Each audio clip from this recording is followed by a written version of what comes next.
Philippine Information Agency, Kapihan na Zamboanga.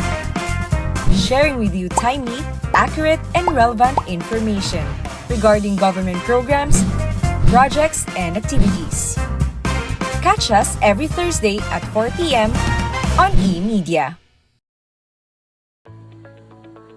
Buenos dias, Zamboanga! Welcome sa PIA Kapihan na Zamboanga sa SMC Riminpro, hatid ng Philippine Information Agency, SMC Riminpro, MCTV, and eMedia. Mapapanood din nyo ng live ang ating programa via PIA Western Mindanao Facebook page and other government agencies' Facebook pages including PRO9, and we are also live at Pagadian Media, Isa TV Channel 17, PCH Cable TV, and via cable televisions here in Zamboanga at MCTV and eMedia. Welcome po sa ating programa, ang Kapihan na Zamboanga. We'll discuss important topics that will help you make more informed decisions wherever you are. Welcome po sa ating mga barangay information officers na nanonood po sa buong Zamboanga City including Zamboanga Peninsula.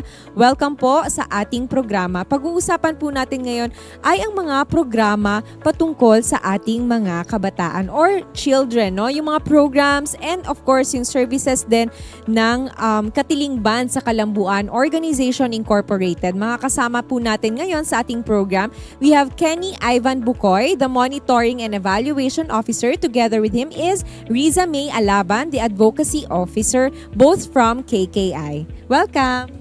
Welcome, ma'am. And first and foremost, allow me to introduce myself. Magandang buhay po sa ating lahat. I am Kenny Ivan Bukoy, the KKI Monitoring and Evaluation Officer under the KKS Mindanao Consortium Project. And of course, binabati ko po lahat yung mga staff po ng KKI headed by our President, Attorney Rizzy Bong-Abong. Yes, buenos dias. So I am Riza May Alaban. So I am the Advocacy Officer of Katilingban sa Kalambuan Organization Incorporated under the Children and Youth Development Program of Akay Kalinga Center. So binabati ko po lahat yung mga kasama ko sa KKI. So good afternoon po. Ayun, magandang araw po no sa lahat po ng ating mga manonood, especially po sa from KKI. I'm sure from the previous interviews po na nakonduct natin, familiar na sa inyo kung ano yung Katilingban sa Kalambuan Incorporated or Organization Incorporated. At marami silang programa, kabilang na dito yung mga programa natin sa mga bata and of course sa mga kababaihan. Marami po silang programs, no? So how does the KKI po approach the protection and empowerment of children in street situations? Recently, nag-conduct tayo ng activity regarding po sa International Day for Children in Street Situations. So yun, kumusta po beyond this one-time activities na kinakonduct natin? Kumusta po yung approach natin?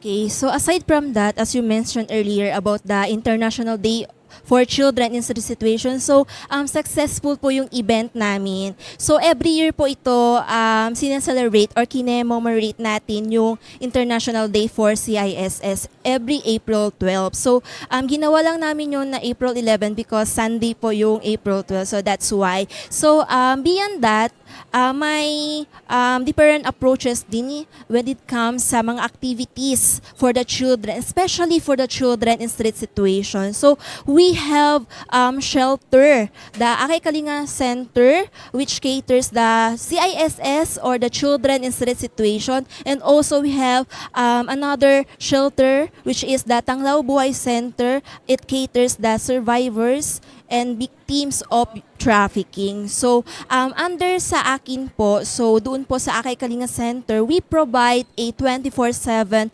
residential facilities for these children, including we provide educational assistance or support, formal school like that, and also yung mga legal assistance, medical assistance, hygiene and all. So, all of these KKI provide to the children for the protection at the same time to grow, to develop their potential and capacities. So that's So hindi lang siya talaga parang kinater nyo lang, talagang ini-improve nyo, kinakapacitate nyo yung mga bata. Any ano po? And of course, part of our programs and services is included po dito yung psychosocial intervention na kung saan we have a station, a mental health worker po, kung saan siya po yung tumitingin po sa ating mga bata.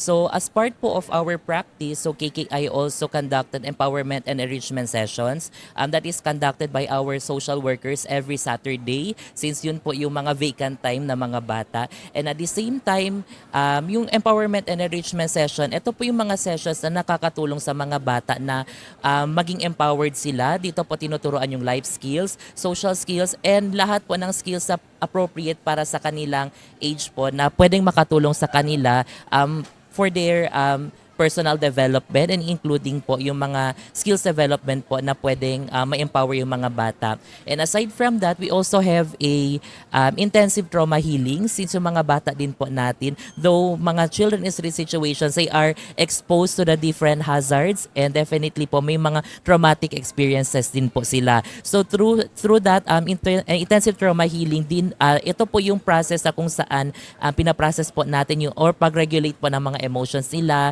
Okay, ina-acknowledge po natin na may mga traumas and how to respond to that trauma. And lastly po, part din po na psychosocial intervention, yung individual and group counseling din po na ginagawa ng aming mental health worker. So in addition, aside from all of those Kenny mentioned about the activities, programs, and services, we also organize child-led organizations, yung mga children and youths, especially for the children in street situations. So we have, I think, 4 child-led organizations. The Boses ng Kabataan is the mother organization of the children and youth. And then we have formulate or organize another child-led organization for the children in street situations. So doon kinakapacitate namin sila to become a facilitators, and then we train about their children's rights. And then these facilitators, they also re-echo to their peer in the community, on the street, like that. So that's why malaki talaga yung scope ng programs and services ni KKI for So the isa child. na yan sa mga key programs, no? And strategies natin para ma-empower yung ating mga, or yung ma-support natin yung children in streets, no? And of course, their families. So maganda po siya na alam natin, no, na nalalaman natin na may mga ganitong programs pala. And we know that KKI is a NGO. Oo, non-government organization ito. So lahat po ito ng ginagawa natin is talagang para makapagbigay lang ng tulong, no, sa ating mga communities. So paano natin na-ensure na itong mga children natin in street situations gain access? Like you mentioned, nagbibigay tayo ng mga legal protection. So paano natin may ensure na may access sila to this? So to respond to that question, the Akay Kalinga Center, the staff, we conducted a monthly street education. So we go to the market, we go to the public areas to conduct a street education. So we give sessions on basic literacy, on reading, writing, arithmetic, and all of those children's rights for them to know their rights. And then with that initiative, so these children, especially the staff, convince the children to go to formal school because KKI, we have a program on educational assistance. So priority yung mga CISS na to avail this kind of program, which is the educational assistance. So doon namin na-motivate, ini-encourage namin yung mga bata to enroll sa formal schools. Kasi yung street education is a non-formal education. So we go through the street to give awareness, but hindi po siya always. So imagine every month, twice a month lang po. Yeah. So that's why we encourage these children to enroll talaga po for them to have a future po. So including dito yung mga parents, syempre. Yes po. Oo, ina-engage din natin yung parents sa inyong mga visitation sa streets. Yes po. Yes. Kasi we engage or we deal with the parents of the children because we have also program or activities for the parent like livelihood skills training for them, and also if the TESDA or DOLE, if they have the opportunity for these families, especially for the CISS families, so we go to the parent, to the guardian, to invite and to avail this kind of services that government offers to them. So that's why strong din talaga yung collaboration, yung communication namin sa mga parents. Kasi yung mga client namin, majority is the Sama Bajau. Yeah, Sama Bajau families. So majority talaga ng mga scholars namin is Sama Bajau.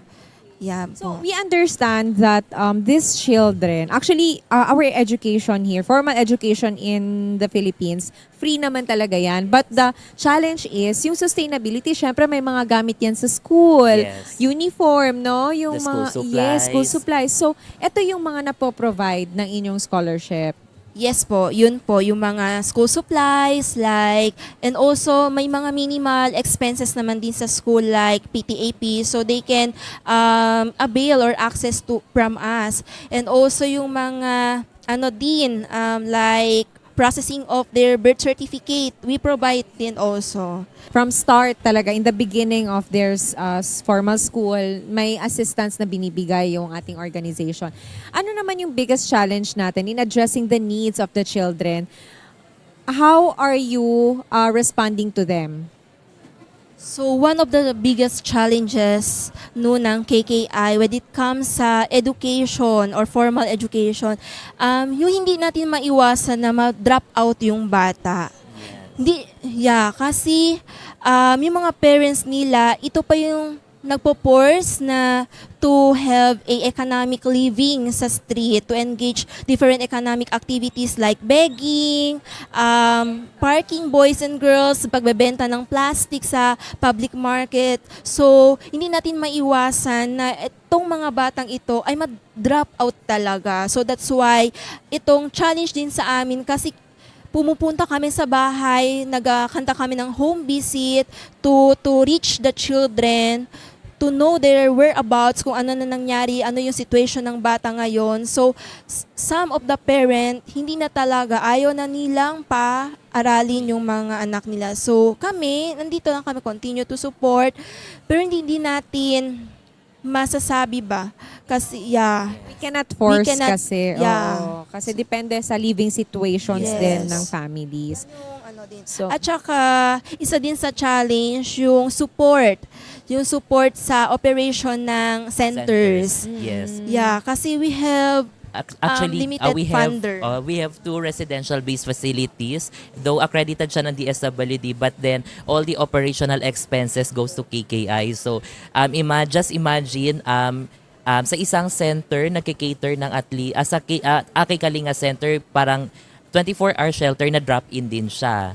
And of course, sa isa pa naming center, which is yung Tanglaw Buhay Center, it is a shelter intended for our victims and survivors of human trafficking. So more or less, nakikater kami ng 35 na mga bata. So just imagine the everyday expense and then i-compute pa natin into annual expenses. So napakalaki. Tapos i-times 2 pa natin for 2 shelters. So yun po. so with that being mentioned, anong importance ng partnership? You mentioned meron tayong mga partnership with government agencies including DSWD, meron din DOLE. So paano? How important it is and how do we collaborate with them? Yeah. Okay, the introduction of that. So, we will be having our memorandum of agreement, MOA, with our partners. Partners ni KKI. So, different government agencies, may City Social Welfare and Development Office, may DOLE, DepEd, and everything. So, itong mga partners namin, may MOA signing talaga kami para malaman natin yung commitment and dedication and strong collaboration. It will remain or retain like that. So, itong mga partners na ito ay malaking tulong din sa amin kasi pwede kami mag-repair sa mga programs and services nila. So, like sa mga parent, about livelihood, education, or DOLE din, mag-avail ng mga equipments or small grants like that. So, malaking tulong na din ito sa mga bata. Yung CSWDO ay nagbibigay ng rice subsidy monthly sa shelter. Yes. So, malaking tulong na yun. aside from rice subsidy, also shout out po kay Ma'am Soki from CSWDO. Opo. Since we have a joint memorandum po with KKI and CSWDO na quarterly po nagbibigay po ng subsidy ang CSWDO po natin ng sacks of rice, including mga canned goods and mga hygiene kits din po. Intended din po sa additional na lang din po sa part po ng operational expense din po ng KKI since marami din po na mga bata din na kinikater si KKI. So, aside from that, sa mga government agencies na partner namin, so may mga benefactors din, na mga donors Yes. na pumupunta sa mga shelter, yung mga private, like academe, like that, opo, mga schools, yes, or other institution. So, we are open for donations for the children. Yeah. So knowing all your programs, all your services that you are doing, not only for the CISS, but also for the victims of trafficking. So talagang ine-encourage natin, not only the government, of course, pati yung ating mga private na institutions, no, to help, no? They can assist in any small donations po that they can give. Open po yung Katilingban Yes, sa Kalambuan. So they have 2 centers po that you can visit and then they can also see for themselves, no, kung ano yung mga needs ng ating mga Yes. centers. So you know, you mentioned na ganon ka-importante yung partnership na ginagawa. Imagine, no, yung mga needs ng ating mga centers, and thankfully we have this government agencies that helping us. So, paano naman tayo nag-engage sa ating mga families and communities para makapag-create tayo? Kasi hindi lang naman siya one-time help no? Kasi we really need the support of our communities para sila din mismo, they can assist, or parang sila mismo makapagsabi sa inyo na, uy, merong ganitong case dito sa aming community that needed your attention. So how do you engage them, yung communities natin, in creating safer environment for the children? Alright. So as at the same time, we're also engaging our families din po since our social workers and including part din po siya sa aming programs and services to conduct family advocacy sessions po. Opo. So dito public awareness din po. So this is po in relation to mga topics po including positive parenting and of course yung PSEA po natin, yung prevention from sexual exploitation, abuse and harassment, and marami pa pong mga sessions po na in-incorporate po namin sa family advocacy session. Hindi lamang po intended for parents but also to establish din po a deep connection between a parent and the child. And of course, aside from that po, we are also partnering barangays din po para ma-instill po natin yung proper coordination. And as of the moment po, si KKI nakapag-partner na po ng 55 barangays out of 98 barangays in Zamboanga City. Opo. So it is, na-start po yung mga advocacy po namin. So yun po, 55 po. So more than 50% na po yun na target ni KKI. And yun po, kinakapacitate po namin yung mga barangay kagawads po natin, particularly yung mga VOW focal persons and yung BCPC focal persons. So sila po talaga yung nilalapitan po namin lagi para po ma-ensure po natin na yung mga women and children po natin are being protected. And of course, tumutulong din po sa si KKI po when it comes to assisting victims po to the different referral pathways din po or sa mga mandatory services din po na intended for our victim survivors. Oh, yes, it is really important, no, na may connection din tayo down to the grassroots. Yes, kasi sila talaga mismo yung nakakaalam sa situation, sila yung nakakakilala sa mga families, sa mga children doon. So they can easily coordinate, not necessarily, I know busy na talaga yung ating mga CSWDO, so pwede silang makapag-ano sa inyo, no? Makapag-ask din ng assistance from you. And especially very helpful yung inyong mga ginagawang mga awareness, Yes, advocacy, campaign sa ating mga barangays. So with this, all your initiatives na ginagawa natin na programs, no? Paano po ninyo na measure yung program and yung impact po ng inyong program and yung interventions po na ginagawa natin sa children? Okay, so, una sa lahat, makikita natin yung impact, no? Ma-measure natin yung success stories. Yes. Success stories ng mga children na ngayon ay graduate na at Yes. nakapag-abroad na, Ilang professional taon na po ba si na. Katilingban? Si Katilingban 28 ay years na yeah, po 20 operating years. in Zamboanga 8 City. years. And of course, we're also extending our programs and services at IPIL Zamboanga Sibugay. Opo. So may substation. May satellite office din po kami sa IPIL Zamboanga Sibugay. Is that a center na or office pa lang? Office po, satellite office. But then, if may mga referrals po kami, so dito po sa Zamboanga po, Talaga? sinishelter.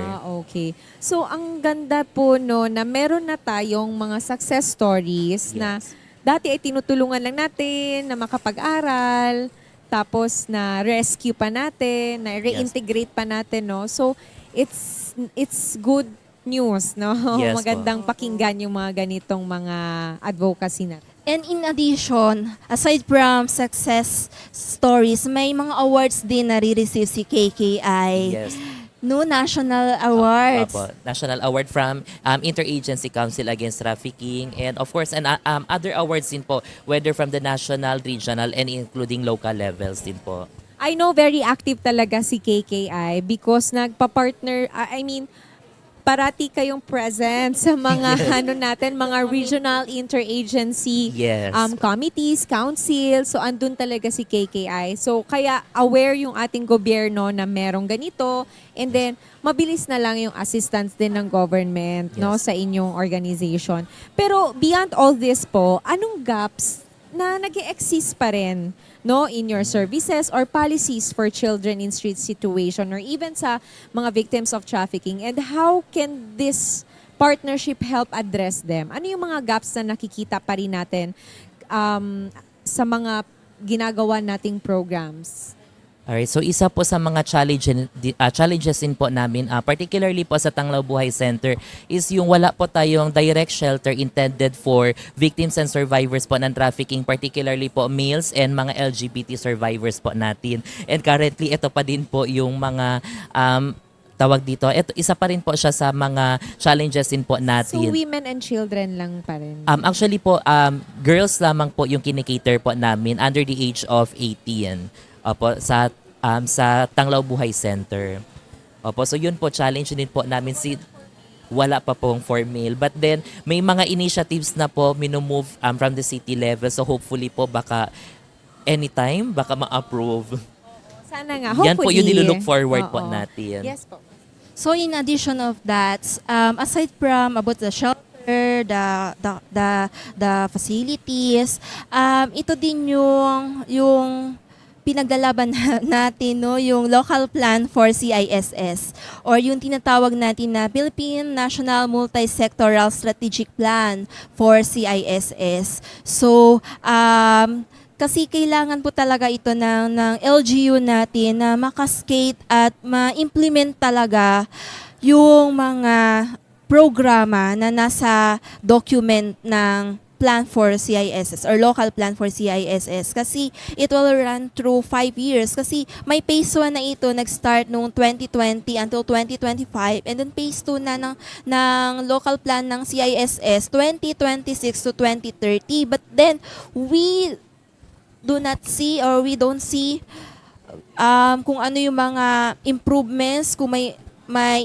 implementation ba. So, hopefully na itong phase 2 ng local plan for CIS ay ma-cascade na talaga sa city level ng Zamboanga City. Kasi ito talaga yung direct beneficiary or direct talaga sa bata, particularly yung mga CISS. So, nandun po yung mga programa. So, kailangan po talaga. So, challenge din talaga yun kasi challenge yun para sa amin, challenge din para sa gobyerno kasi hahanapin nila ng budget kung paano yung mga programa. So, kaya yun po. So above all naman talaga, ito yung mga plano natin. Yes. What we can do is hope, no? Yes. Ma-hope tayo for the better facility, better programs na pwedeng maibigay not only from your organization but from the government and of course from the community. Actually, ito talaga yung parating nating sinasabi na whole of society approach talaga ito. Hindi ito kaya ng gobyerno lang, hindi rin kaya ng isang organisasyon lang. So lahat po yan nagtutulong-tulungan. So kaya saludo kami sa ginagawa ng inyong organisasyon ng KKI dahil talagang nakakatulong ito, especially with the children. Dahil naniniwala talaga tayo na ang kabataan nga ang pag-asa ng bayan. So, with that po, any upcoming activities po ng KKI or mga plans po to promote better protection and support for the children? Alright po, so this coming July po, meron po tayong National Anti-Trafficking Awareness Month or NATAM. So, kino-commemorate po natin to siya every month of July. So, particularly yung tina-target po namin on the parang either pinaplan po namin implement siya on the July 29th po. And of course, aside from that, we're also conducting din po activities po intended for our na-establish po namin na group, particularly po yung Zamboanga City Paralegal Volunteers Network. So ito po yung mga BCPC po na or mga paralegal volunteers po from the 55 barangays po na na-establish po ni KKI. So may mga incoming activities po kami intended for them for the purpose po ng better coordination, fast referral, and including din po yung sharing po ng best practices. So in addition, so this coming May, so we will be having our local congress for CISS. So that is a 3-day activity or big event po ito for the CISS. So, to be announced pa po yung venue kung saan. And then, may final schedule na din kami or final date for that activity. So, dito po, i-share yung mga talents ng mga bata at may mga discussions with the stakeholders or dialogue with the stakeholders para ma-address nila yung mga situation, yung mga experiences na kanila na-experience sa community or sa street. So that's okay. So marami tayong mga apangan and of course continuous pa rin yung ating panawagan sa ating mga partners, sa ating mga partner government agencies, including ating mga private agencies na baka pwede pa sila maka-collaborate with you sa mga upcoming events and activities, programs po ng KKI. Thank you very much. Any message po sa lahat po ng ating mga viewers, sa ating mga communities? Baka meron po tayong mensahe. sa mga viewers, thank you sa panonood nyo. So, na-appreciate namin kung nandyan, yung mga presence ninyo this day. So, and thank you din sa PIA, sa Philippine Information Agency for the privilege to became yung guest today. So, hopefully, maraming mga segments pa tayong ma-experience. And hopefully, maka-invite tayo ng mga success stories na mga graduates natin. Yes, might be. And of course, once again, thank you din po sa PIA for inviting us here po to share our programs and services. And also, as a closing message na din po, so I encourage po everyone, lahat po tayo, whether may position man or wala, when it comes po to protecting our children, so we have a shared and collective responsibility po to report, to refer, and to protect our children at all costs. Kasi po, tayo po ay rights bearer. And of course, dapat po ina-uphold po natin yung mga rights din po ng bata based po sa kanilang survival, protection, participation, and developmental rights. Very much po. Thank you. So much. Thank you, Mama. We are really encouraging everyone po na sabay-sabay po tayo pangalagaan natin yung karapatan ng ating mga bata and let's protect our children in our own communities. Thank you very much po muli sa ating Thank you so mga much panauhin po. ngayong araw from Katilingban sa Kalambuan Organization Incorporated. Once again, we have Kenny Ivan Bukoy, the Monitoring and Evaluation Officer, and of course, we also have Ma'am Riza May Alaban, the Advocacy Officer na parati ko pong kasama sa mga interagency meetings. So yun po muli, sana po marami tayong mahalagang leksyon na natutunan, especially information no, na nakuha ngayong araw sa ating programa. Nagpapasalamat po kami sa lahat, syempre na ating mga regular viewers at salamat sa ating mga barangay information officers. Hopefully, no, yung mga 55 barangays po na kasama na sa kanilang mga na-collaborate po, na-establish ng KKI ay madagdagan pa. So sa mga barangay po na barangay IO po natin na nakikinig ay maki-collaborate na rin tayo sa KKI. Once again, salamat and thank you po sa following sponsors for this episode. We have Dunkin, Penguin, Karimadon, and Camiseta all available here and open to serve you at SM City Minpro. Muli, maraming salamat po hanggang sa susunod po na linggo at sa mga susunod pa pong episodes, makikita pa tayo sa Kapihan na Zamboanga sa SM City Minpro. Sa ngalan ng Philippine Information Agency Director General Catherine Chloe De Castro at PIA 9 OIC Jocelyn Alvarez, ito si Myra Espinosa. Muchísimas gracias. Philippine Information Agency, Kapihan na Zamboanga. Sharing with you timely, accurate, and relevant information regarding government programs, projects, and activities. Catch us every Thursday at 4 p.m. on eMedia.